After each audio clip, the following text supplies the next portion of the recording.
Buonasera e ben ritrovati con l'informazione flash di New Sicilia. I principali titoli del pomeriggio saranno lunedì mattina nella chiesa madre di Sant'Alfio a Lentini i funerali di Margaret Spada, la giovane ragazza che ha perso la vita a seguito di un intervento al naso.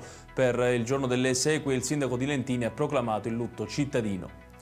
La regione siciliana ha approvato un finanziamento di 3 milioni di euro destinato a potenziare l'aeroporto di Comiso. L'obiettivo è incrementare il traffico passeggeri e rafforzare la posizione strategica dello scalo sia a livello nazionale che internazionale.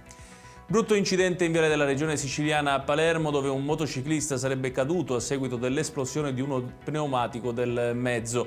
Intervenuti i sanitari del 118 che hanno portato la vittima al pronto soccorso in codice rosso per un pesante colpo alla testa. Sono 3 i tifosi denunciati dalla polizia e destinatari di Daspo dopo la rissa avvenuta nel settore della Curva Sud ieri allo stadio Angelo Massimino durante l'incontro tra Catania e Trapani. La Digos sta analizzando le immagini delle telecamere per individuare eventuali altri responsabili dei disordini. E chiudiamo con il meteo. Continuerà anche nella giornata di domani la parentesi di bel tempo sulla Sicilia.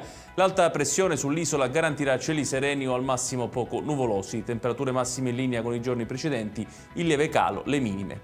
Ed è tutto per questa edizione. Tutti i dettagli su queste notizie li trovate come sempre sul nostro sito www.newsicilia.it. Grazie per averci seguito e arrivederci.